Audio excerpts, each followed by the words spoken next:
priant, croyez que vous l'avez reçu et vous le verrez s'accomplir. Tu vas dire à Dieu, Seigneur, je viens dans ta présence. Parle-moi encore ce matin. Dispose mon cœur et mon esprit devant ta face. Prions le Seigneur au nom de Jésus.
On se salue mutuellement, déclare une parole de bénédiction pour ton frère, ta soeur. Dis-lui que je suis heureux de te voir ce dimanche. Dis-lui que je suis heureux. Il faut lui dire que je suis heureux de te voir. Est-ce que tu n'es pas dans la joie de voir ton frère, de voir ta soeur? Il faut être dans la joie quand on se réunit ensemble. Amen. Gloire à Dieu. Nous allons rapidement écouter la parole du Seigneur parce que nous aurons encore un bon moment dans la présence de Dieu, dans la prière, selon le message qui nous sera confié cet après-midi. Amen. Le dimanche passé, nous avions commencé à parler sur la puissance de la mort de Jésus-Christ. Mais aujourd'hui, je vais plus évoluer en termes de l'impact de la mort de Jésus dans notre vie et dans le monde. Et je vais parler plus des avantages. Pourquoi Jésus-Christ est mort exactement. Mais avant d'entrer en profondeur, je voudrais dire ceci. Il y a deux personnes dans la Bible qui n'ont pas voulu la mort de Jésus. Il y a une personne que Jésus lui-même a réprimandée et l'autre, vous allez le connaître. La première personne qui avait refusé que Christ meure, c'était Pierre. Lorsque le Seigneur annonçait sa mort prochaine, Pierre le regarde et dit, Seigneur, non, on a besoin de toi. Parce que déjà bien avant, il avait dit, mais nous avions tout quitté, nous t'avions suivi, qu'est-ce qui va nous arriver?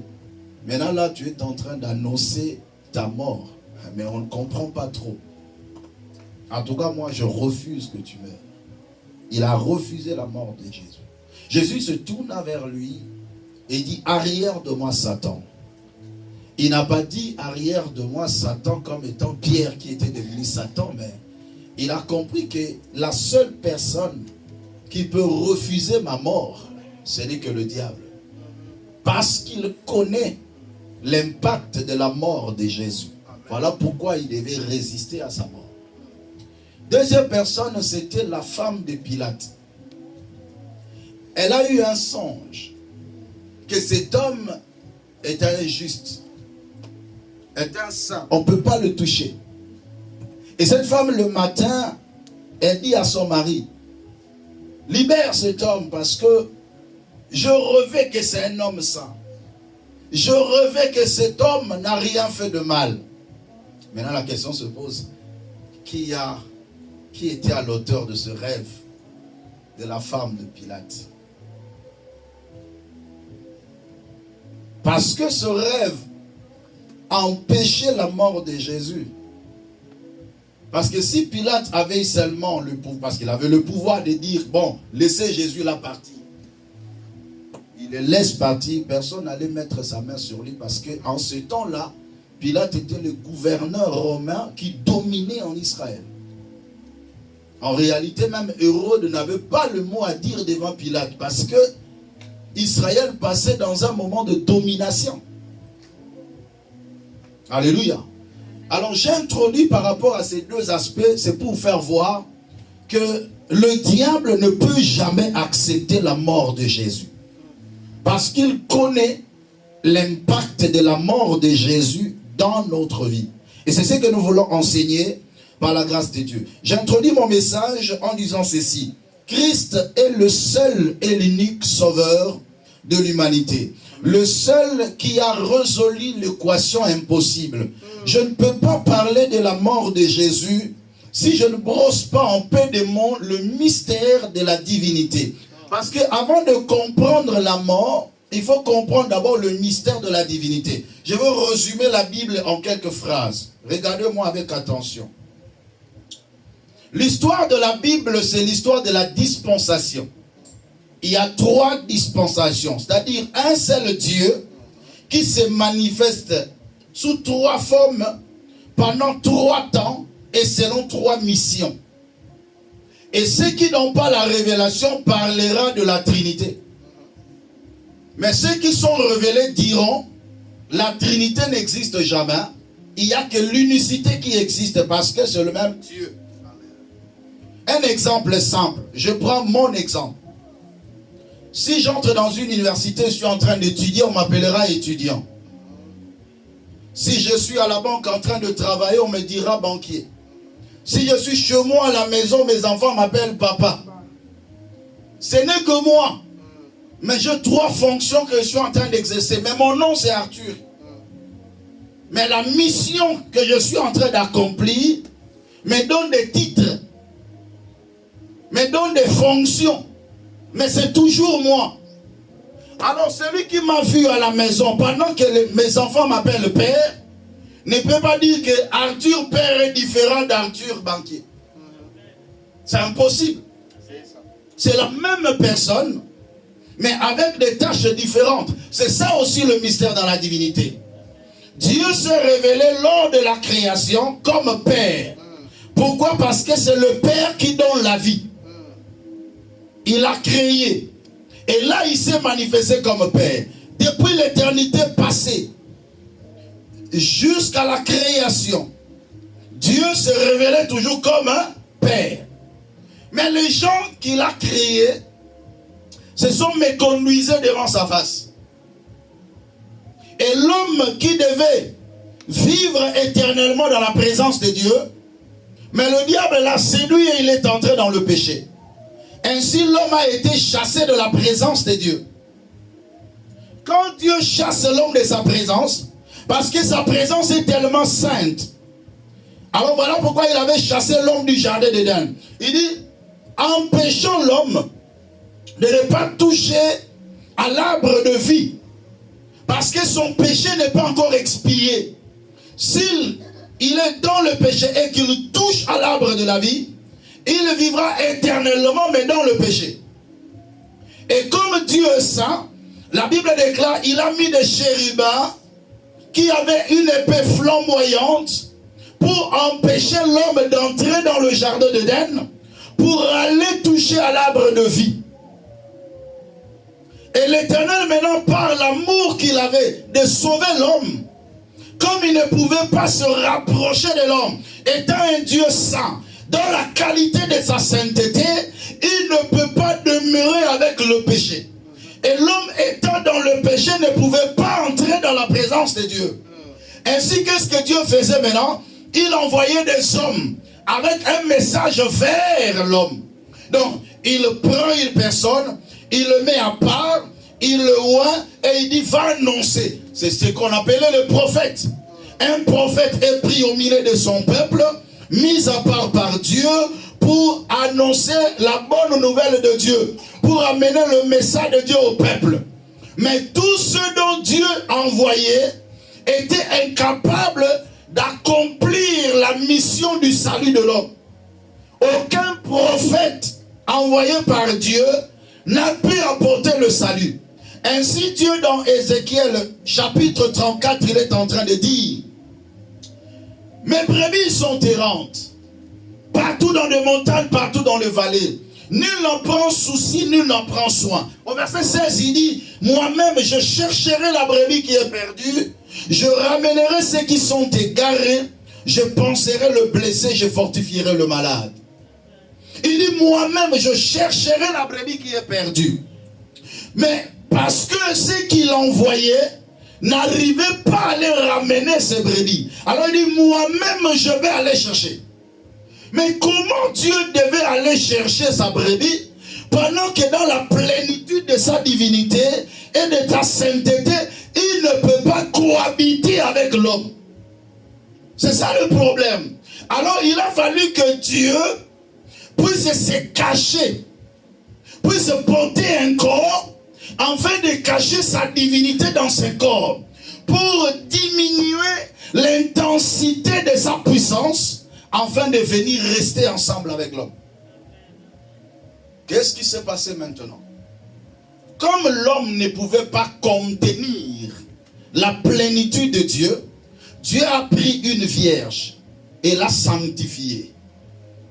Marie n'était pas sainte, mais elle a été sanctifiée par l'Éternel. C'est ce qu'on appelle la grâce. Il dit, tu as trouvé grâce.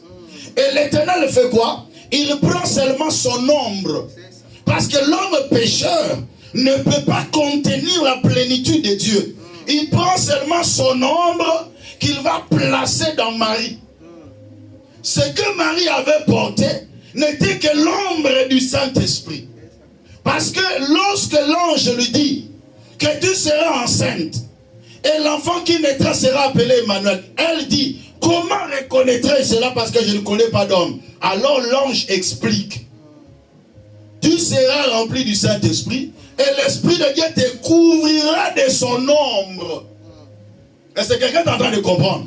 Te couvrira de son ombre et l'enfant qui sortira de toi. Dans de bonnes versions, on ne parle pas de naître. Dans de bonnes versions, on dit l'enfant qui sortira de toi sera appelé Emmanuel.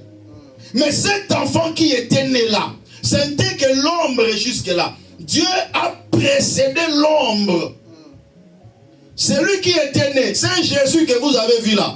Depuis le premier jour de sa naissance, jusqu'à l'âge de 30 ans, c'était que l'ombre seulement de l'Esprit de Dieu qui vivait sur la terre. Et en tant qu'ombre, il peut rester avec les gens. En tant qu'ombre seulement, il peut manger avec les gens. Donc même si c'est un pécheur, mais sa sainteté est couverte par cette ombre-là. Ce n'est que le jour du baptême que maintenant la totalité de l'Esprit de Dieu vient maintenant entrer dans l'ombre. Voilà pourquoi la Bible déclare, le jour de son baptême, le Saint-Esprit maintenant descendu et entra maintenant dans lui. Donc là maintenant c'est le Père lui-même qui vient maintenant parce qu'il trouve un endroit où il peut se poser. Il trouve un endroit pur où il peut se poser en fait d'accomplir maintenant la mission du salut. Est-ce que je me fais bien comprendre? Très bien. Est-ce que beaucoup Amen. Alléluia. Amen. Suivez-moi bien. Donc, il dit, là maintenant je vais entrer. Donc, Dieu sur la terre n'avait fait que 3 ans seulement.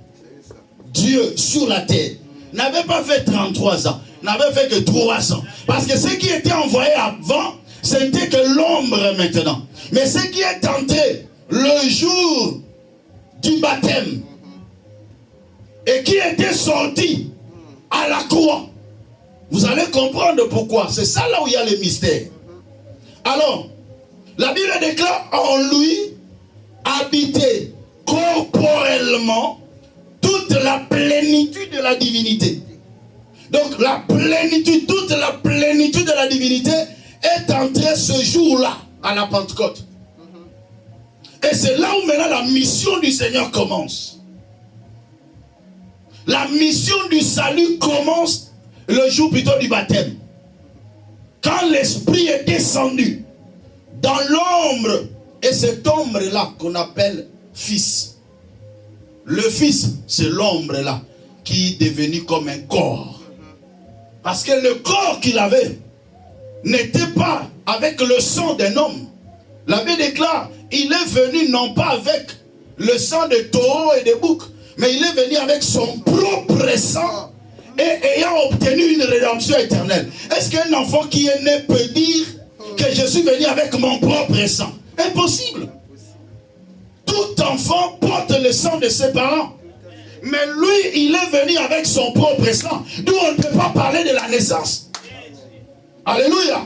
Quand est-ce qu'on parle de la naissance? C'est lorsqu'il y a une fécondation.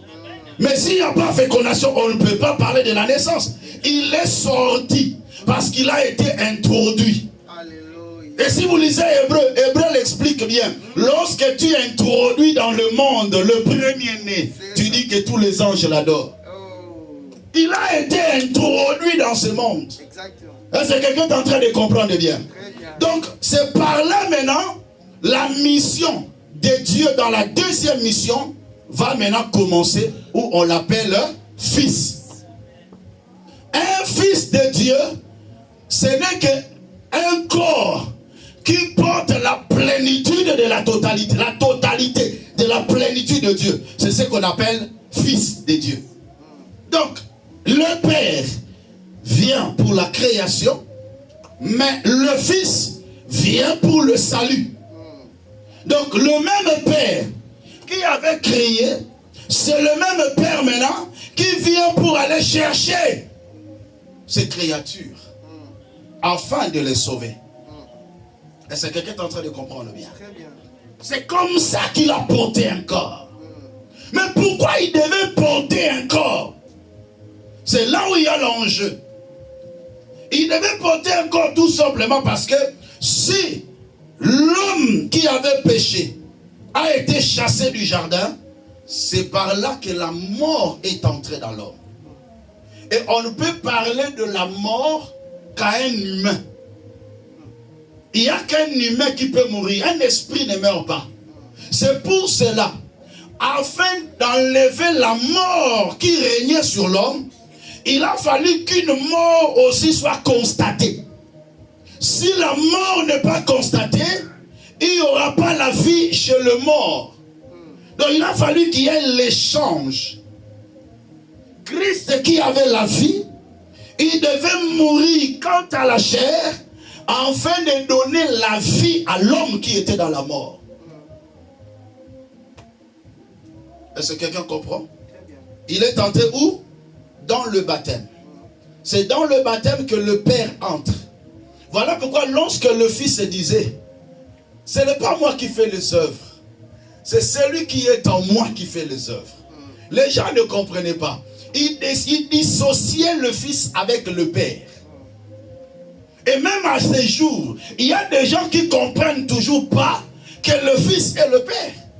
Voilà pourquoi dans Jean 14, il est en train de discuter avec ses disciples en disant, vous savez là où je vais, et vous en savez le chemin. Mais les disciples disent, mais Seigneur, nous ne savons pas où tu vas, comment pourrons-nous en savoir le chemin? Il dit, moi-même je suis le chemin, la vérité, la vie. Il dit, celui qui m'a vu a vu le Père. Mais Philippe ne comprend toujours pas. Philippe dit, mais Seigneur, montre-nous le Père, et cela nous suffit. Le Seigneur a eu pitié, il dit, ah Philippe, il y a si longtemps que je suis avec vous, et tu ne m'as pas connu, Philippe. Celui qui m'a vu a vu le Père. Comment dis-tu encore, montre-nous le Père? Est-ce que moi j'ai un autre Père que je dois te montrer? Ne sais-tu pas que je suis dans le Père, et que le Père est en moi? Amen. Ne sais-tu pas que je suis dans le Père, et le Père est en moi? Le Père, la totalité de l'Esprit, est entré dans le corps le jour du baptême. Amen. Il y a quelqu'un qui m'a posé la question. Il dit, mais pasteur, toi aussi tu exagères. J'ai dit, mais qu'est-ce que j'ai fait d'innocent à toi? Il dit, mais pasteur, toi tu dis toujours, tu parles de l'unicité, tout ça. Mais le jour du baptême là, on voit vraiment qu'il y a 3 personnes, non? Est-ce que tu ne constates pas qu'il y a vraiment 3 personnes? Je dis, comment? Il dit, mais il y avait un corps dans l'eau, le Fils, il y avait l'Esprit qui descendait, et il y avait aussi la voix qui parlait. Tu ne vois pas qu'il y a 3 personnes? Il dit, c'est toi qui as vu 3 personnes.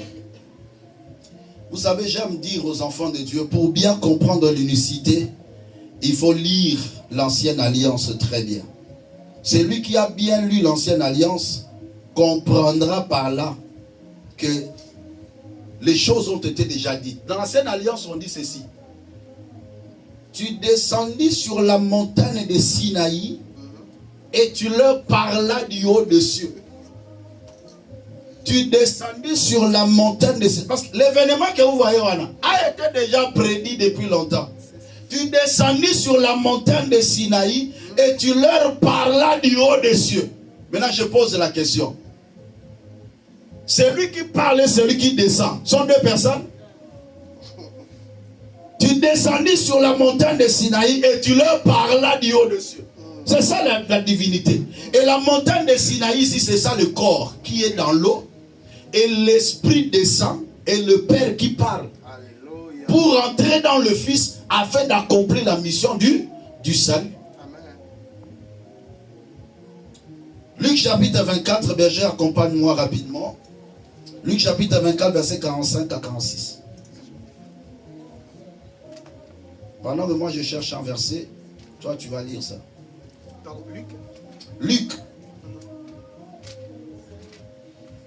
Luc chapitre 24, verset 45 à 46. Luc 24, 45 à 46. Prenez le micro, papa, s'il vous plaît. Allez-y. Luc 24, 45 à 46. Alors il leur ouvrit l'esprit, afin qu'ils comprissent les Écritures. Alors il leur ouvrit l'esprit, afin qu'ils comprissent les Écritures. Mais qu'est-ce qu'il avait voulu qu'ils puissent comprendre? Et il leur dit, ainsi il est écrit, que le Christ souffrirait et qu'il ressusciterait des morts le 3e jour. On nous donne 3 éléments qui devait caractériser le Christ, pour qu'on puisse attester que celui-ci est Christ. Il dit quoi? Réponds. Alors il leur ouvrit l'esprit, afin qu'ils comprissent les Écritures. Qu'ils comprissent les Écritures. Et il leur dit, ainsi il est écrit, que le Christ souffrirait et qu'il ressusciterait des morts le 3e jour. Le 3e jour. Le Christ souffrirait, qui serait mis à mort et ressuscité le troisième jour. Le trois éléments importants qui devaient attester que celui-ci est Christ. Donc aujourd'hui, si on vous dit que non, un tel est Christ, vérifie ces trois choses. Est-ce qu'il a souffert? Est-ce qu'il a été mis à mort? Et est-ce qu'il est ressuscité? Il y a beaucoup de gens qu'on caractérise au jour de Christ. Ils ont certes souffert. Ils sont morts. Mais ils ne sont pas ressuscités. Alléluia. Ils ne sont pas ressuscités. Celui qui n'a jamais été ressuscité ne peut jamais être Christ. Amen. Ne peut jamais. Vous savez qu'un martyr aussi peut souffrir et mourir pour les autres. On l'appelle martyr. Mais comme il n'est pas ressuscité, on ne peut pas l'appeler sauveur. Il y a d'autres personnes qui sont des martyrs. Beaucoup de héros dans le monde sont des martyrs, mais ils ne sont pas des sauveurs. Ne correspondent pas. Il y a un seul qui est le sauveur, c'est Jésus-Christ. Pourquoi? Parce qu'il a souffert pour nous, il est mort et il est ressuscité. Et voilà pourquoi on est en train de parler sur sa mort. Alors on y va. Hébreux chapitre 2, premier impact de la mort de Jésus. Pourquoi Jésus-Christ était mort? Hébreux chapitre 2, verset 14 à 17. Lisez la parole de Dieu. Ainsi donc, puisque les enfants participent au sang et à la chair, il y a également participé lui-même, afin que par la mort, il anéantisse celui qui a la puissance de la mort, c'est-à-dire le diable. C'est ça. Et qui délivra? Et qu'il délivra tous ceux qui, par crainte de la mort, étaient toute leur vie retenus dans la servitude. Suivez très bien cet extrait-là. Puisque les enfants participent au sang et à la chair. C'est-à-dire quoi? Nous, en tant qu'enfants, nous avons la chair et le sang. La Bible déclare, il a également participé lui-même. Lui-même aussi a porté ce corps. Afin que par la mort, qu'il anéantisse celui qui avait la puissance de la mort. Qui avait la puissance de la mort? C'est le diable. Parce que c'est lui l'auteur du péché. Et le salaire du péché, c'est la mort. Donc le diable détenait la clé de la mort. Le diable détenait les hommes captifs dans la mort. Voilà pourquoi le Seigneur, en venant, il devait aussi mourir afin de délivrer tous ceux qui étaient retenus dans la servitude. La puissance de la mort de Jésus-Christ, c'était pour nous libérer de la servitude du diable, où nous étions comme esclaves, dans la prison du diable, dans l'esclavagisme, dans la malédiction. Christ, par sa mort, il décrète la liberté de tous ceux qui étaient emprisonnés. Voilà pourquoi quand quelqu'un reçoit Jésus dans sa vie, il doit comprendre qu'il n'est plus captif. Parce que Christ est mort à la croix. Il n'est plus dans une prison. La malédiction héréditaire n'a plus de pouvoir sur sa vie. La puissance du péché ne peut plus le retenir. Tout ça à cause de la mort de Jésus. La mort qui dominait sur toi, Christ a englouti cette mort afin de te donner la vie. Je déclare au nom de Jésus, à cause de la mort de Jésus à la croix, toi tu es libre au nom de Jésus. Tu n'es plus esclave dans le nom de Jésus-Christ. Mais déclare avec moi, je suis libre. Je suis libre. Non, tu ne le dis pas bien, dis encore très fort, je suis libre. Je suis libre. Tu ne peux plus rester comme esclave. Non. Tu ne peux plus demeurer comme dans une prison. Non. Mais tu dois avancer. Amen. Tu dois prospérer. Amen. Tu dois t'épanouir. Amen. Parce que Christ a accepté la mort. Oui. Parce qu'il t'a vu dans le chêne. Il a accepté la mort parce qu'il t'a vu dans une prison. Ce jour-là, sur la montagne de Gethsemane, il a regardé la mort. Il dit non, ça c'est une mort bizarre, une mort honteuse, la mort de la croix. Si possible, éloigne-moi cette mort. Le corps, l'ombre est en train de voir la souffrance. L'humanité a réagi. Mais comme la totalité de la plénitude était là, il jeta le regard d'à côté. L'amour monte dans son cœur. Il m'a vu dans le chêne. Il t'a vu dans le lien. Alors il déclare, non pas ma volonté, mais que ta volonté soit faite. Je dois passer par la croix pour qu'un tel soit sauvé. Je dois passer par la croix pour qu'un tel soit libéré. Je dois passer par la croix. Il a accepté la mort pour que toi tu sois libéré. Il a déclaré que les captifs soient libérés. Voilà pourquoi il dit, l'Esprit du Seigneur est sur moi, car il m'a oint pour annoncer aux captifs la délivrance. Je déclare ta délivrance au nom de Jésus. Il y a quelqu'un qui comprend ces choses. Je déclare ta délivrance cet après-midi au nom de Jésus. Si Christ était mort, toi tu ne peux pas rester dans le lien. Si Christ était mort, toi tu ne peux pas rester dans le chêne. Si Christ est mort, toi tu ne peux pas rester dans la prison. Allez, sors de cette prison au nom de Jésus. Déclare, je sors au nom de Jésus. Fais ça avec geste, dis, je sors au nom de Jésus. Tu ne peux plus rester dans le chêne. Tu ne peux plus rester dans la prison. Il faut que tu sortes de ce chêne-là. Les liens qui t'ont captivé dans la misère, qui t'ont captivé dans le malheur, tu dois sortir de là au nom de Jésus. Les chaînes qui t'ont captivé dans le célibat, qui t'ont captivé dans la stérilité, tu dois sortir de là au nom de Jésus. À cause de la mort de Christ à la croix, tu es appelé à être libre. Galates 5 verset 1, la Bible déclare, c'est pour la liberté que Christ nous a affranchis. Christ nous a affranchis pour être libres. Est-ce que quelqu'un peut acclamer pour Jésus?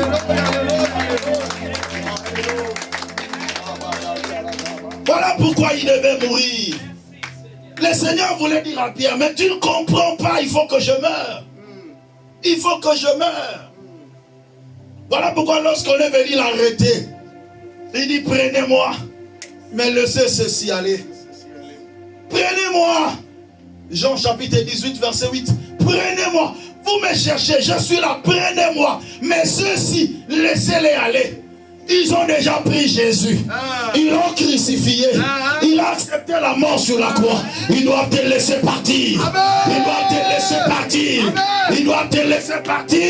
Ils doivent te laisser partir. Amen. Tu es semblable comme Joseph, à qui les frères ont arrêté. Ils l'ont lié quelque part. Mais ils ont dit, qu'est-ce que nous dirons au papa? Non, non, non, non, non, non. Prenons le bouc. Tuons le bouc. Renversons le sang sur sa tunique. Nous dirons à papa, un animal féroce l'a dévoré. Ils ont pris le bouc. Mais qu'est-ce qu'on doit faire de Joseph? On doit les laisser partir. Je suis venu dire, ils ont déjà pris le bouc. Qui te laisse partir. Tu es comme Joseph. Tu as une destinée accomplie. Tu as une royauté à assumer. Oh, bien-aimé dans le Seigneur, il y a une grande élévation devant toi. Ils doivent te laisser partir. Berger, lorsqu'on prend déjà un substitut, on doit laisser partir le principal. Christ s'est substitué en toi. Amen. Il a pris ta place. Amen. Mais pourquoi je dois demeurer là-bas? Quelqu'un a déjà pris ma place. Non, est-ce que quelqu'un peut déclarer, Jésus a déjà pris ma place? J'étais dans le lien, j'étais dans le chêne, mais lui il vient, il prend ma place. Mais qu'est-ce que moi je dois faire? Mais je sors, je pars. Que personne ne t'emprisonne encore. J'ordonne, aucun sorcier ne peut t'emprisonner encore. Car Christ a pris ta place. Il sait comment il va s'en sortir. Il sait comment. Il sait comment lui-même. Il sait comment. Je m'en fiche de lui, moi je pars. Je m'en fiche de lui, qu'est-ce qui doit lui arriver? Moi je pars, je pars. C'est ce que Pierre n'avait pas compris. Quand ils ont arrêté Jésus, Jésus lui disait toujours, ne me suis pas. Il dit, Seigneur, je vais te suivre partout. Il dit, ne me suis pas. Pierre dit, non, Seigneur. Il dit, ne me suis pas. Je vais te dire, tu ne sauras jamais me suivre, même si tu le veux. Tu vas me renier. C'était normal. Dieu n'a pas tenu rigueur. Parce que Christ était son remplaçant. Quand on prend des gens un substitut, toi pars. Toi pars. Toi pars. Jésus voulait dire à Pierre, ne me suis pas. Toi tu as une mission à faire. Tu as une mission à accomplir. Tu vas conduire l'église. Une seule de ta prédication va sauver 3000 âmes. Laissez-moi aller me clouer à la croix. Ne me suis pas. On ne doit pas mourir à deux. Cette croix est que pour moi-même.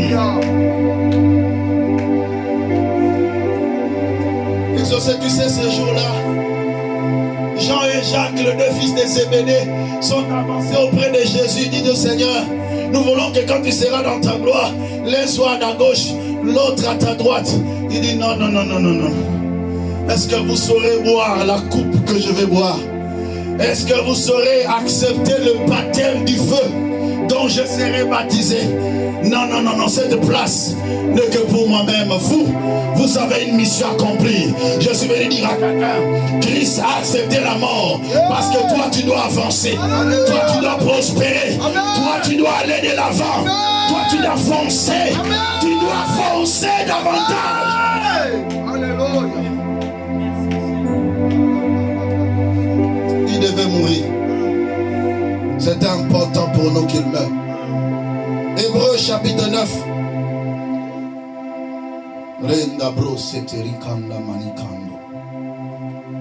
Alléluia. Et sans cette gloire de Dieu qui pénètre et qui agit, sois concentré pendant que tu es en train de suivre ce message. Il y a quelque chose qui est en train de se passer. Hébreux chapitre 9 verset 16 à 17. La Bible dit que ce qui suit. Car là où il y a un testateur, il est nécessaire que la mort du testateur soit constatée. Un testament en effet n'est valable qu'en cas de mort, puisqu'il n'a aucune force tant que le testateur vit encore. Deuxième impact de la mort de Jésus. Étant sur terre en tant qu'un père, il nous a donné un héritage céleste. En accord avec Colossiens chapitre 1er, le verset 12, la Bible déclare, rendez grâce au Père qui vous a rendu capable d'avoir part à l'héritage de saints dans la lumière. Dieu nous a donné une part dans l'héritage. Toi, tu as aussi ta part. Amen. Regarde ton frère, dis-lui, j'ai aussi ma part. J'ai aussi ma part. Dis-lui, dans l'héritage de saints, moi, j'ai aussi ma part. J'ai aussi ma part. Mais quand il est venu et qu'il a fait un testament, la loi déclare aussi longtemps que les testateurs c'est celui qui fait le testament, comme un père qui fait un testament. Aussi longtemps qu'il est vivant, aucun enfant ne peut prendre le testament pour aller réclamer l'héritage. Pourquoi? Parce que la vie du testateur annule l'efficacité du testament. Pour que le testament soit valide, il faut que la mort du testateur soit constatée. Alléluia.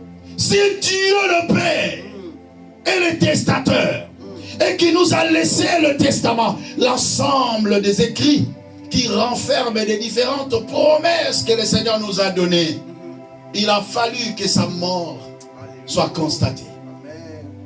La mort de Jésus à la croix est venue rendre sa parole puissante. Amen. Aujourd'hui, lorsque tu prends la parole de Dieu, approprie-toi de cette parole. Déclare des choses par rapport à la parole. Parce que celui qui a écrit, sa mort a été constatée. Et maintenant, en tant que des enfants, nous pouvons prendre le testament et revendiquer notre part de l'héritage. Je suis venu dire dire à quelqu'un, c'est le moment de s'élever. Ce que tu ne vois pas, tu peux le réclamer. Christ est mort bien plus. Il a rendu le testament valide. Tu peux le récupérer. Et tu peux réclamer ta part.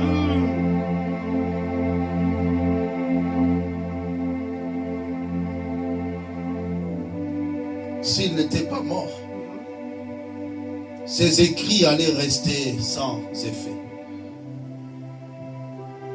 Sa parole n'allait pas être puissante. Mais il a fallu qu'il meure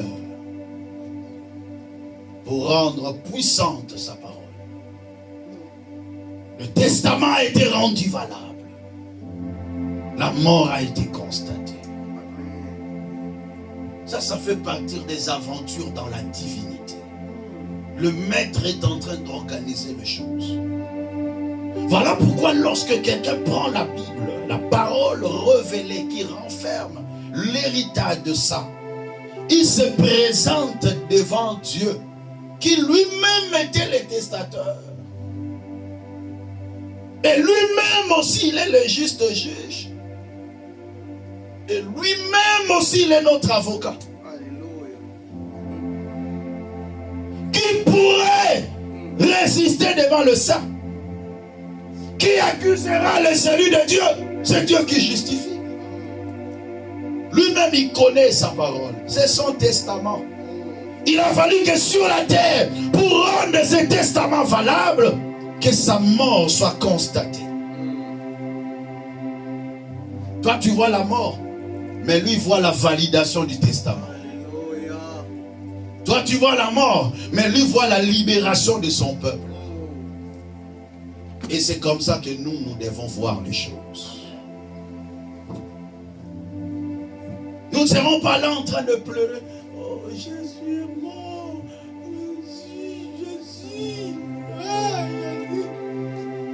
Dans le temps, je me rappelle quand on regardait le film, on pleurait. On était là, en train de regarder. Souvent, on le mettait en public. Et quand on regardait pendant qu'on le clouait, hey, Seigneur, il n'a pas regardé.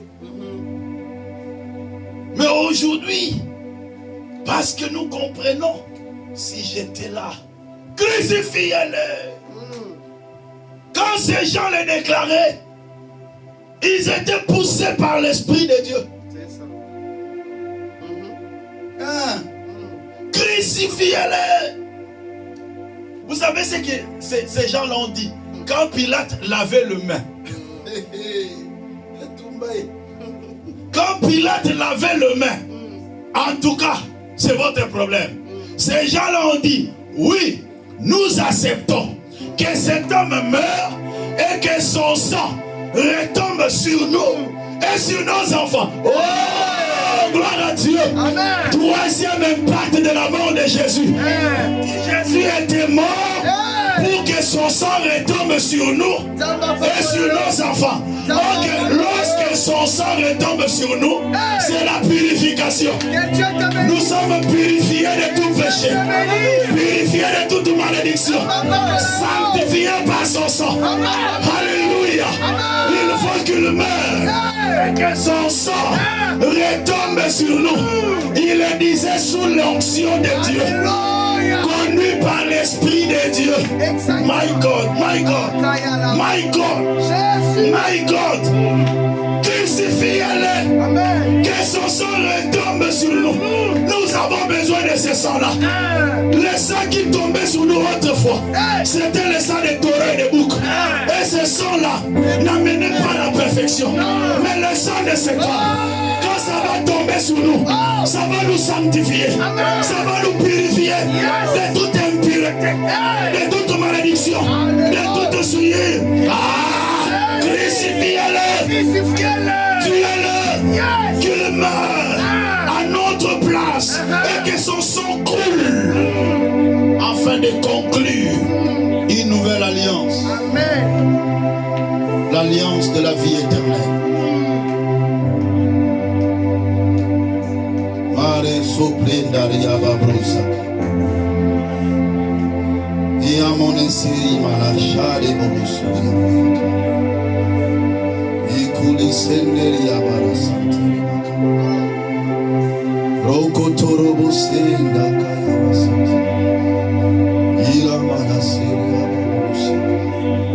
Crucifiez-le et que son sang retombe sur nous. Son sang n'est pas comme le sang d'Abel qui crie vengeance sur Caïn. Mais son sang est spécial qui crie Père, pardonne-leur. Pardonne-leur. Pardonne-leur. Oh non, nous tuons quelqu'un pour que nos péchés soient pardonnés.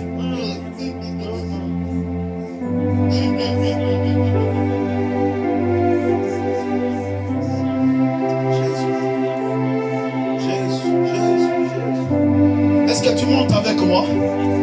Non, est-ce que tu es en train de monter avec moi? Non, je veux que tu entres dans cette dimension. Tu entres dans cette dimension de puissance de la parole de Dieu.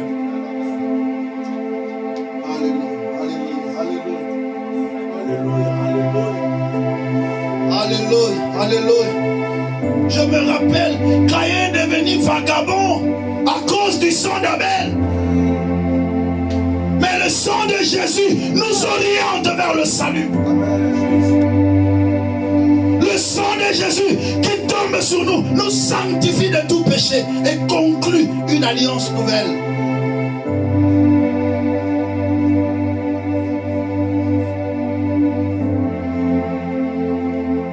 Crucifiez-le et que son sang retombe sur nous. Crucifiez-le et que son sang retombe sur nos enfants. Crucifiez-le. Nous avons besoin de ce sang-là pour nous sanctifier. Il doit mourir. Il doit mourir. Il doit mourir. Je ne pourrais pas clôturer mon enseignement si je ne parle pas de ces derniers points. Jean chapitre 11. Versets 49 à 52. Jean chapitre 11. Versets 49 à 52.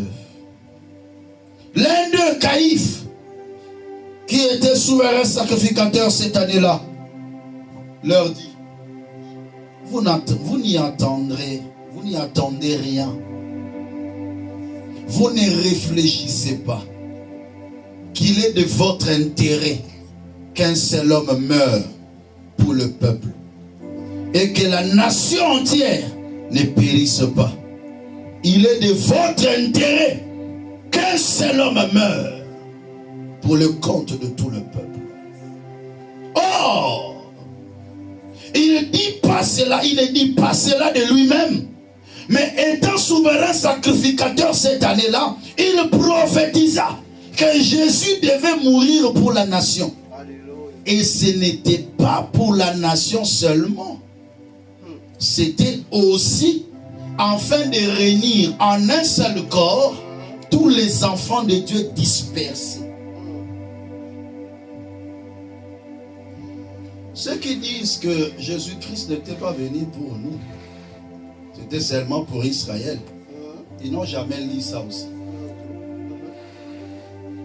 Christ devait mourir, non pas seulement pour la nation, mais c'est pour réunir en un seul corps tous les enfants de Dieu dispersés.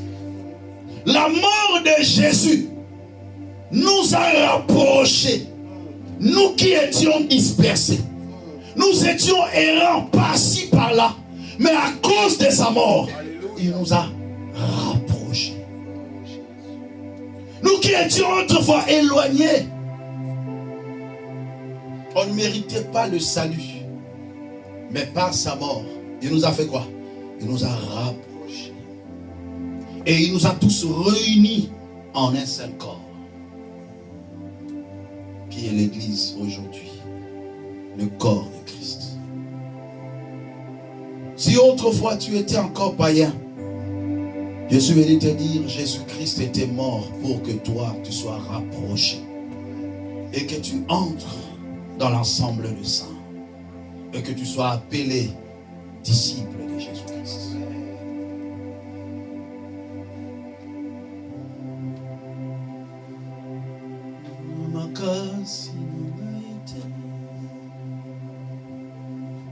Nanguya nangaite o amolimo na yo Nzambe anganyose kokie makasi nangaite nanguya nangaite o amolimo na yo Nzambe anganyose kokie na makasi nangaite nguya nangaite o Nzambe na molimo soki nazali kolela lelo ezali mawana yo likolo nanga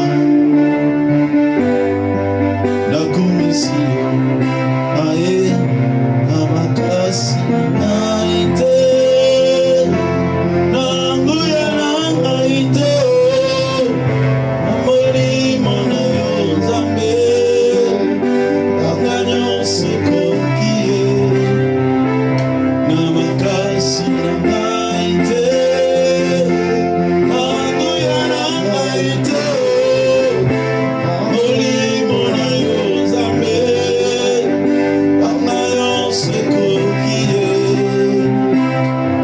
na moko nakoki te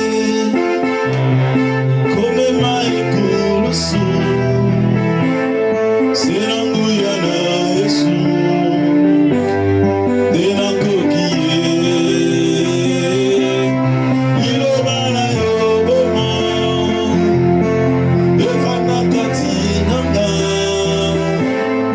etelemisa na ngwi natatura yo mosuni ndapera mibozi ye zoto pe bomoi nanga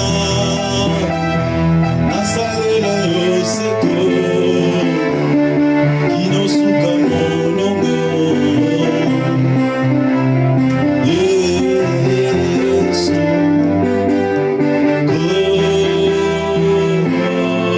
koranga olongisi ngai mokili olongisi ngai Satana olongisi ngai ekobo olongisi ngai bilamba zalaka ete natosasi yo bolingo na kati na ngai eloba bolingo na kati na ngai eloba talaka ete biso ya molimo namona nkembo na Yawe nalola namona nkembo na Yawe nalola namona nkembo na Yawe nalola namona nkembo na Yawe nalola. Je veux voir la gloire de Dieu. Lève-toi là où tu es. Tu vas dire à Dieu, Seigneur, ta mort m'a rendu libre. Ta mort a validé ta promesse dans ma vie. Ta mort m'a libéré de l'emprise du diable. Ta mort m'a racheté de la condamnation.